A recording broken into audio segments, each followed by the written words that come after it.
다음에 이제 두 번째로 이 사람들이 하는 얘기.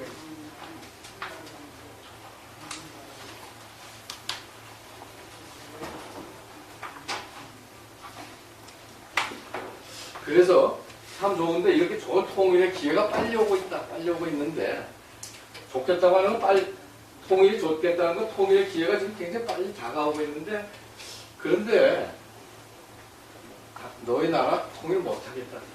못할 것 같다는 게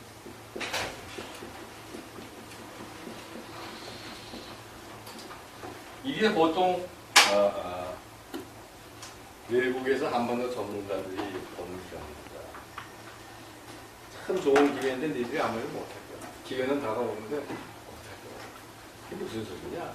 왜 못 살아겠다고 그러냐? 그러면은 답은 뭐냐 하면은 통일할 생각을 안 하고 있다. 지도자들 중에서 통일을 이야기하고 통일의 시대가 오니 준비하고 이거를 뭔가 해나가자라고 통일의 비전을 얘기해 통일 정책 리더십이 안 보입니다. 여러분 이 국회 가만히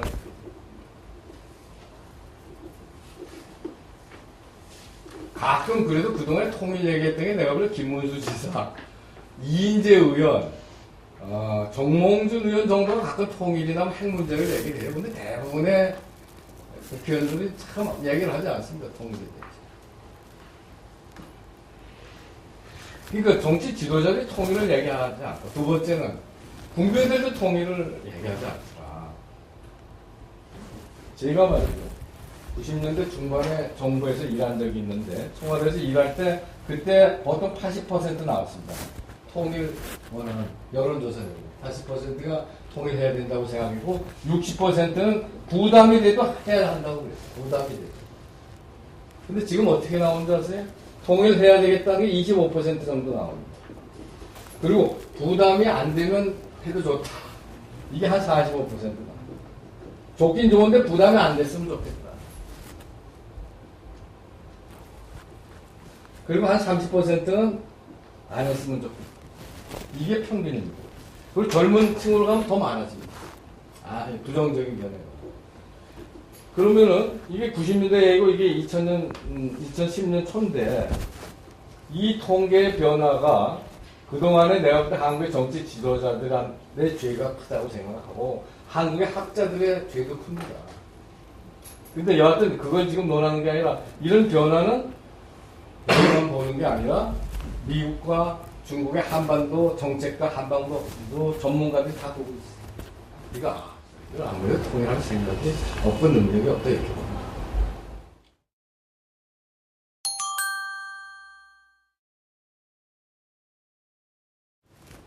요번에 제가 어제 그저께 상해에 있었습니다만 거기서도 내가 그렇게 중국의 전문가들은 통일 어렵다.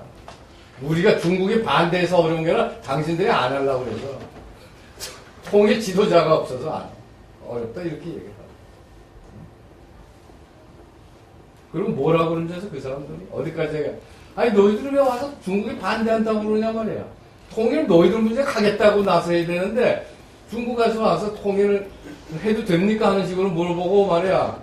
좀 우린 통일에 대해서 적극적이 아니라고 그러면 중국이 반대하니까 못한다고 돌아가서 그러는데 통일을 할 실력을 길러라 그렇게 얘기해요. 이게 지금 청와대가 아주 유명한 국제관계 교수가 공개적으로 얘기했어요. 공개적으로. 통일할 실력을 우리도 대만을 통일하기 위해서 실력을 기르고 있다 그랬죠. 근데 그동안에 이제 그래서 그러면 어떻게 되냐면요. 못할 것 같고 좋은데 못할 것 같으면 답이 그 다음에 어떻게 되는 줄 아세요?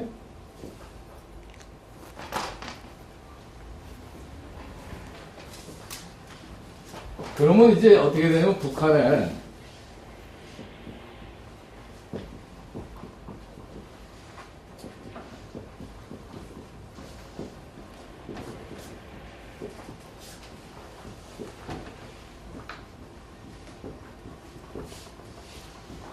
북한의 친중국 정권의 등장으로 연결될 겁니다. 북한의 중국화가.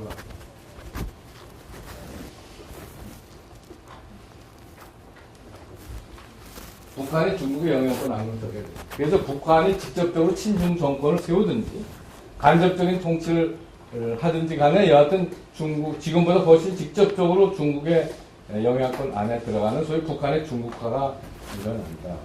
이렇게 볼 수가 있다. 그러면 북한의 중국화는 그걸로 끝나느냐 말이야. 북한만 중국화 되느냐 하면 그게 아니다 이거. 저런 식으로 못해서 만약 통일을 제대로 저렇게 되면 그 다음에 어떻게 되냐면 말이죠. 우리가 한반도에 첫째 일어나는 현상이 이제 국경선이 바뀝니다. 이렇게 되겠죠 이제. 이렇게 될 겁니다. 이게 국경선이 됩니다. 3파선이 휴전선이 국경선이 됩니다. 그러면은 낮은 선봉이나 청진에서 배가 떠가지고서 이제 상선이 떠서 중국 상선이 이렇게 돌아서 이렇게 들어가. 아래만이다. 상해로 가게 되면 상선의 뒤에는 군함이 같이 가게 됩니다. 그러면은 일본이 무장하게 됩니다. 일본이 핵무장까지 갈 수 있습니다.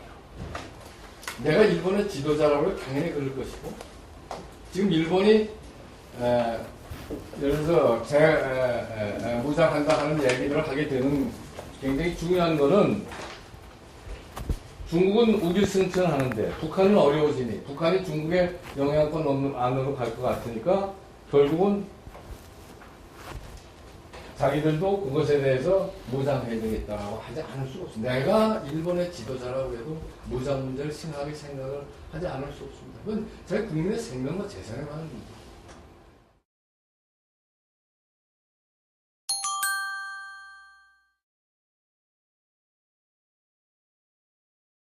근데 그렇게 되면 어떻게 되나? 이게 다시 냉전의 시대로 갑니다. 냉전의 시대. 이것과 이것이 싸우고, 일본과 중국이 싸우고, 미국과 중국이 싸우고, 이게 새로운 갈등의 시대로 가게 됩니다.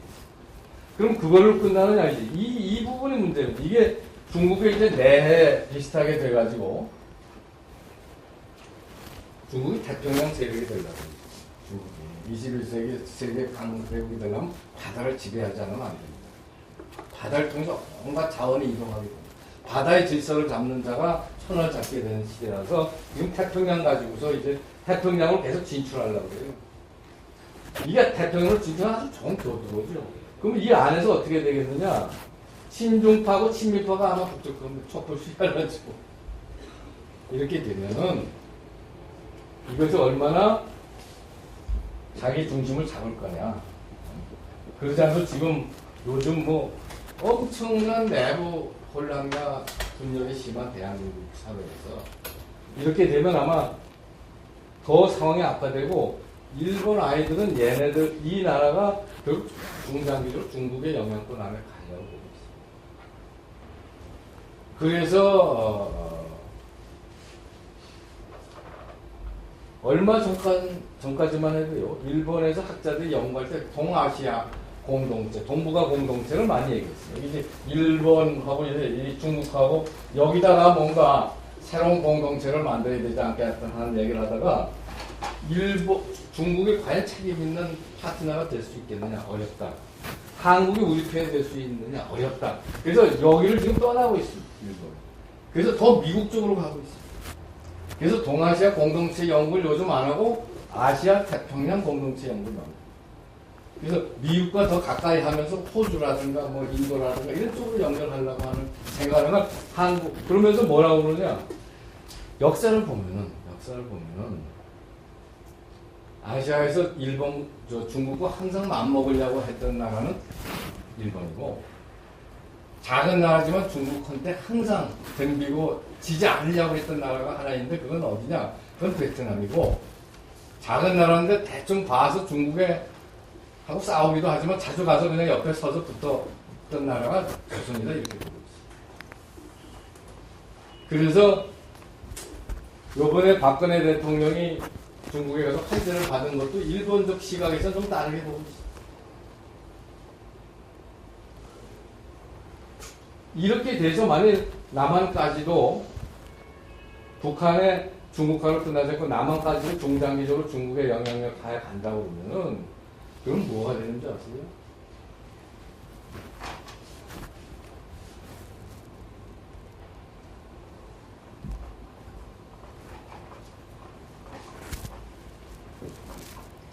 (1894년) 이전으로 돌아갑니다. 우리나라 역사가.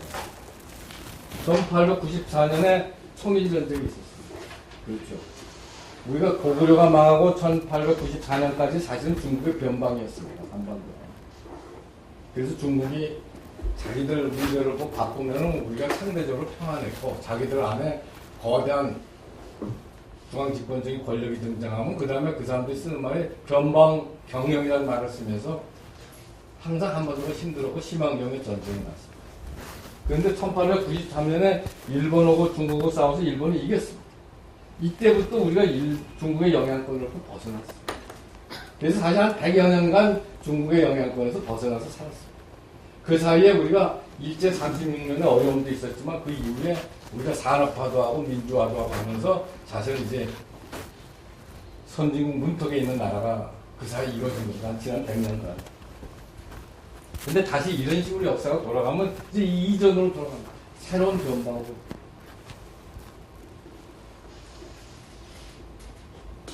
그래서 참 작년 2012년 12월에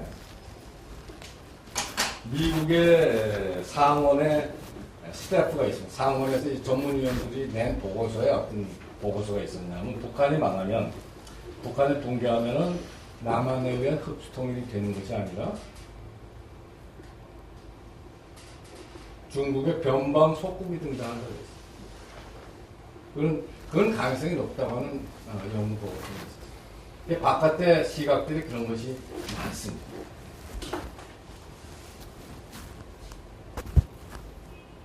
이게 지금 우리 상황입니다. 그러면서 요즘 신문에도 있고 얼마 전에도 신문에 있습니다만 중국 학자들 중에, 학자나 중국의 공산당 학교에 있는 사람들 중에 야, 중국이 그동안 너무나 북한 일변도를 지원하고 도와줬는데 이제 좀 생각을 바꿔 먹어야 되지 않겠느냐, 남한 주도의 통일을 중국이 좀 받아들이는 게 어떻겠느냐 하는 주장을 하는 사람들이 소수 있고 이것이 좀 늘어나고 있습니다. 특히 3차 핵실험 한 후에 더 늘어나고 있습니다. 저게 도대체 말도 안 되는 나라를 계속 중국이 도와준다는 게 국제적으로도 이게 얼굴이 쓰지 않을 뿐만 아니라 중국의 이익이 되는 거 아니지 않느냐. 도리어 남한하고 남한의 통일을 인정해서 남한과 더불어 만주도 개발하고 그러면서 나아가는 것이 중국의 진정한 이익이 되지 않겠느냐라고 생각하는 사람들이 늘어나고 있습니다. 그런데 그 사람들이 한국이나 와서 우리들 만날 때 뭐라고 하느냐, 중국에서 내가 그렇게 주장하지만 한국에 와보니까 너희들 통일할 준비나 의지가 전혀 없다.